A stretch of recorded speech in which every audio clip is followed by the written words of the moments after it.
We are not enough.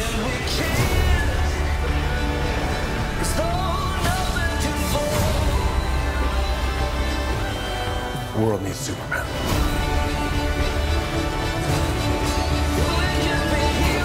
I made him a promise. This is why I brought you together. Ride ain't over yet. My man. Hey guys, welcome to Mojo at the Movies. I am Rebecca Brayton. This is resident movie reviewer Eric Cohen, and over there is Dan Parody. Last night we took a Watch Mojo field trip to see Justice League, and we will be giving you our review, and it is full of spoilers. So, spoiler alert, I can't say this enough, spoiler, spoiler, spoiler. Spoiler. Although Ahead. I'll say that it's not a movie, and this is a spoiler in and of itself. Oh my but it's God. not a movie with a ton of twists.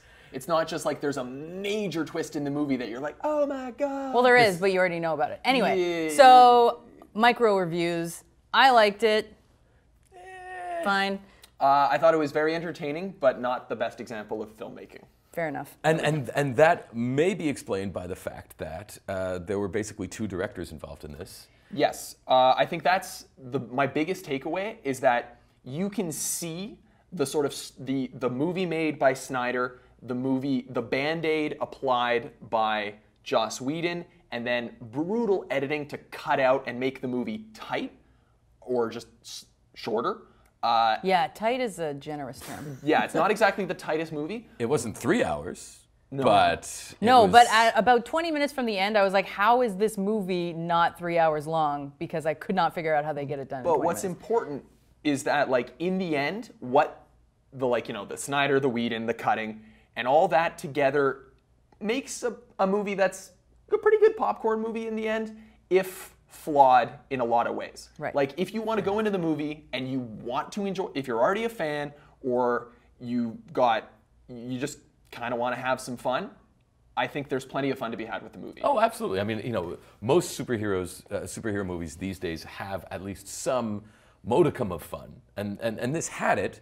But we should also probably I want to rewind talk and about talk the about characters. Yeah, Right. So, a lot of people were worried that the characters that we haven't already been introduced to won't be introduced well. So, what do we think about that? Well, okay, listen. Superman, Batman, Wonder Woman, we all know their origin stories. So we're very familiar with them.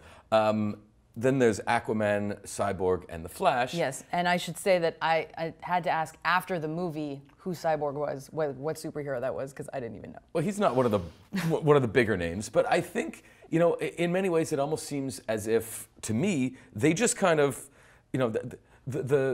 they took these characters and they just threw them together, and we don't have much of the backstory. We don't have much of a setting of the stage. Whereas when you look at something like like the Avengers, all of them had their own movies that eventually culminated in something like this. But I feel that DC kind of rushed to get their own Avengers out, and there wasn't enough foreplay.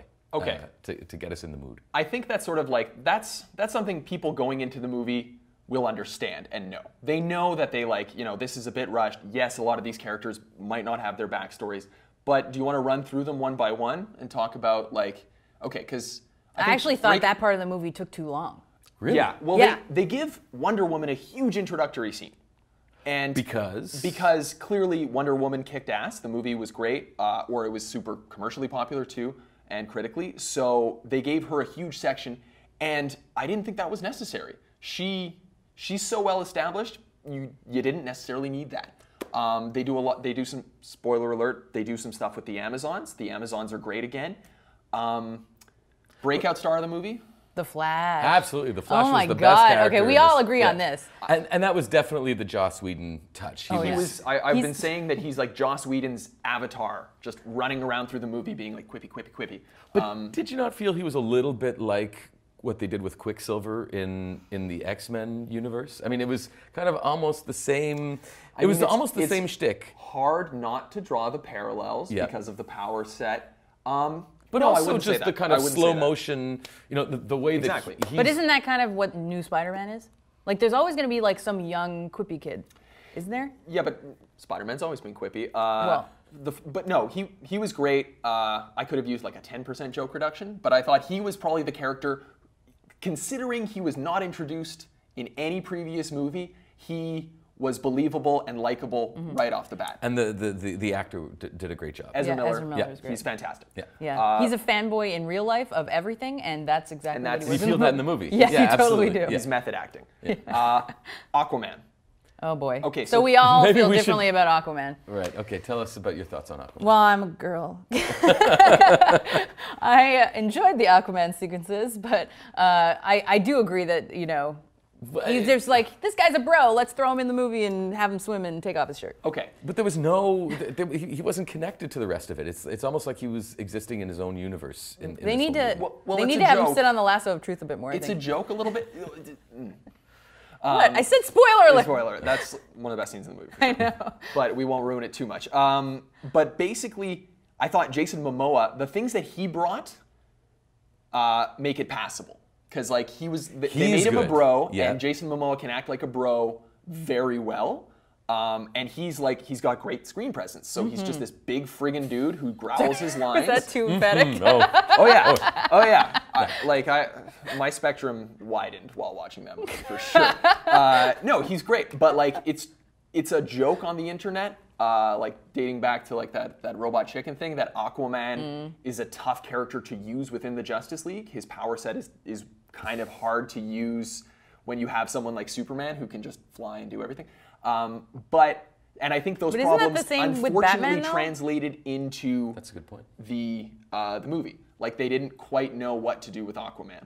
But I think Jason Momoa kind of brings it up a bit. And when he has his own movie, I think it's going to be good. I just think that you know, to tag him onto the Justice League in this capacity didn't really necessarily work. Same with Cyborg. I mean, you know, essentially this could have been Batman, Superman, and Wonder Woman again, but just with a lighter tone. Throw in a little bit of the Flash. But my biggest problem was the villain. I feel that Steppenwolf was just another CGI, a gray CGI blob. Yeah, I have to say the CGI on that guy was unnecessary. I fully agree with that. There's nothing. He doesn't have any features that wouldn't have been fine without makeup. He's bigger. Like Batman even has a line. He's like, he's tall. At one point. It's a very good Batman. And didn't the Flash say something like, I don't like obnoxiously tall people or something like that? So he's big, but they could have used camera tricks to do that because like he just has like kind of a knobbly chin, and like I think that would have been fine with makeup. I agree.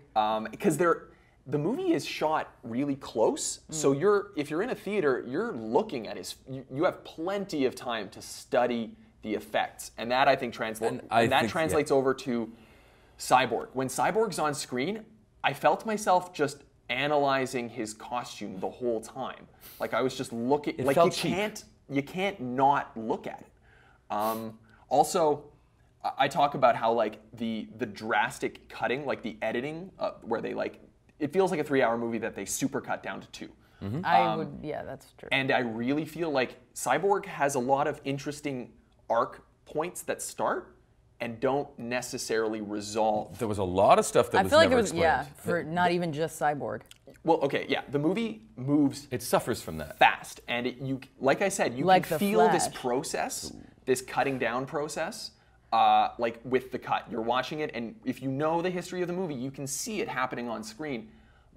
But in the end, I didn't think it was, like, in the end, it was fun. It's entertainment. But here's the problem. For me, there were no stakes. So, you know, we talked about how Steppenwolf, you know, I never got the sense that he's menacing. I never got the sense that humanity is in imminent danger and that these guys really need to save the day. It just felt like rehashing the same old themes that never really, you know, there was no nuance or no sense of the true danger that I kind of a agree good with villain that. should bring to a superhero movie. And, like, I mean, they're clearly struggling with the criticisms from the other movies with regards to maybe, like, the stakes and the destruction that you expect. Like, you know, they point. had... Oh, that's true. Like, They tore up Metropolis. They tore up and Metropolis and everyone's Man like, of "What the Steel, hell?" and people were upset. And then, like, in Batman vs. Superman, they tore up an abandoned part of the harbor. But it's just this senseless destruction.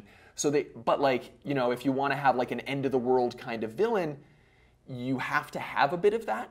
So I think there So was. they threw it in some like nuclear abandoned town and like They put Ukraine it or in a something. place where like not anyone's going to get hurt, but a few people might get hurt. It's very unclear as to how many people are in danger. Well, how that's bad the it would setting be. is also nondescript. You don't really have a sense of where they are. Okay, yeah, that's. Go Yeah, ahead. what? I Is that don't Gotham know. City it took place in? It's kind of underground sometimes. Okay, so this is a problem that I had, and it relates to this, is that the second act major action scene, or like the first major action scene with the Justice League fighting Steppenwolf, and the last major action scene, both take place in nondescript cement-walled places. Like you could i.e. make a super studios. cut.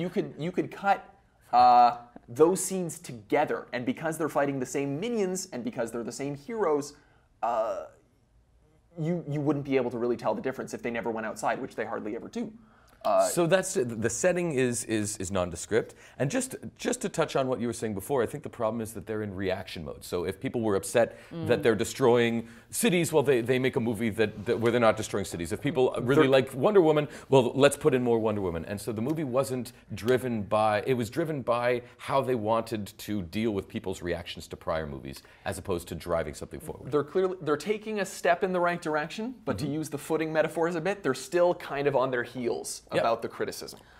Are we satisfied with? We didn't get through all the characters though. We didn't. Oh yeah, we did. Well, like we got through Batman and Super. Okay, because like Batman is pretty good again. Okay, we all. I have don't differing love opinions. Batfleck, but that's my. I thought I he like was his fun. like beefy Dark Knight Returns thing. Okay, well, what I wanted Superman- to ask was, are we satisfied with the way Superman came back? Spoiler alert.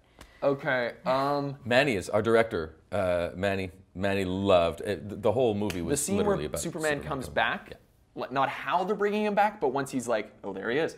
That scene's a lot of fun. That scene's a ton of fun and very entertaining to watch. One of the best in the movie for sure. However, that's not the Superman we've seen in two other movies. Like That's true. Yeah, but you know, his Pet suit has Sematary. been lightened. Yeah, Pet Cemetery, exactly. Spoiler. Spoiler. But you'll understand when you see it. It's too much to explain, and it's not that interesting. It is, if you're a Stephen King fan. But he's like, he tells a few jokes and has humor, and he cracks a smile. And it's just weird. It's a tonal shift from the last one. That's weird. Oh, okay, so full disclosure, this is the first DCEU movie I have seen.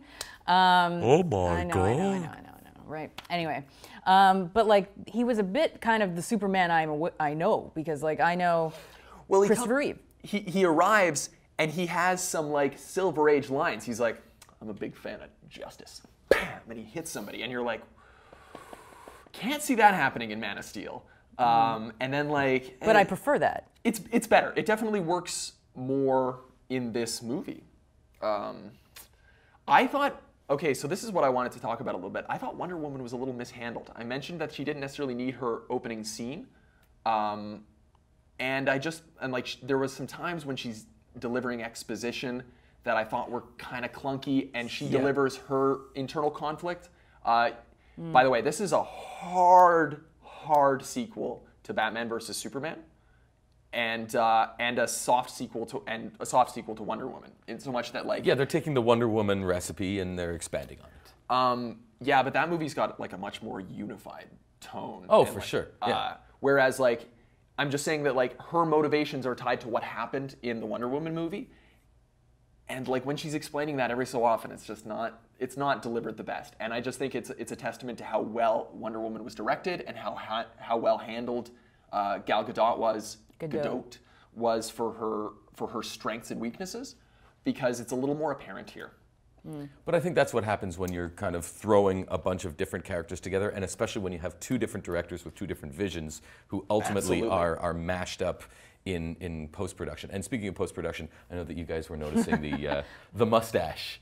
The super stash. In case you didn't know, Henry Cavill, once they'd done the Snyder shoots, he was contractually obligated to keep a mustache he grew for another movie. So when they brought him back for reshoots, his upper lip is now CGI because they were CGI. Is it ever? And it, honestly, If you We've didn't just already know distracted about you that, for the don't- entire movie. Don't tell your friends.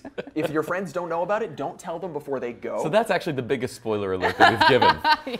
Yeah, Spoiler alert, and- the mustache. And is- it's unfortunate because it acts as a key to noticing what are reshoots.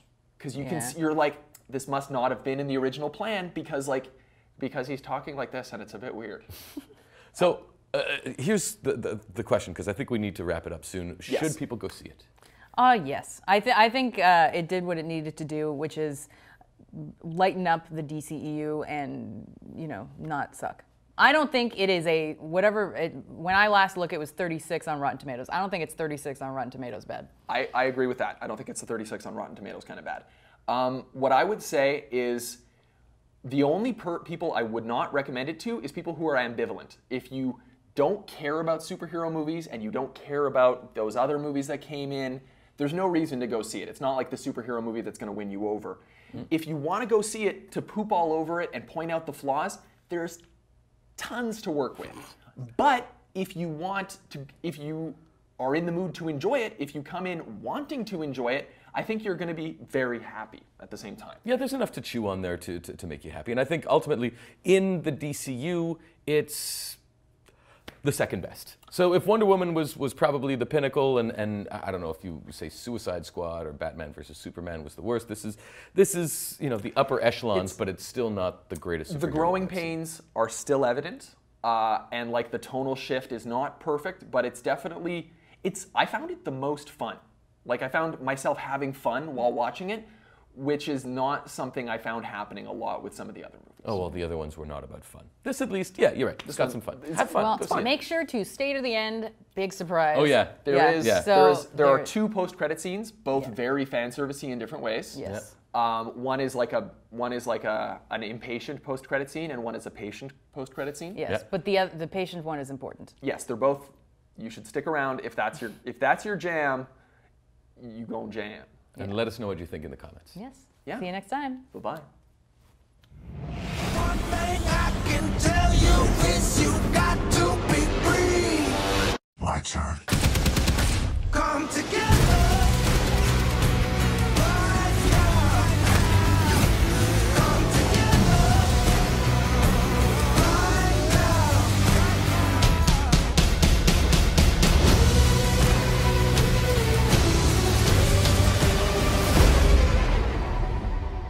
Shall we? It's good to see you playing well with others again. Just like a bat. I dig it. Maybe temporary.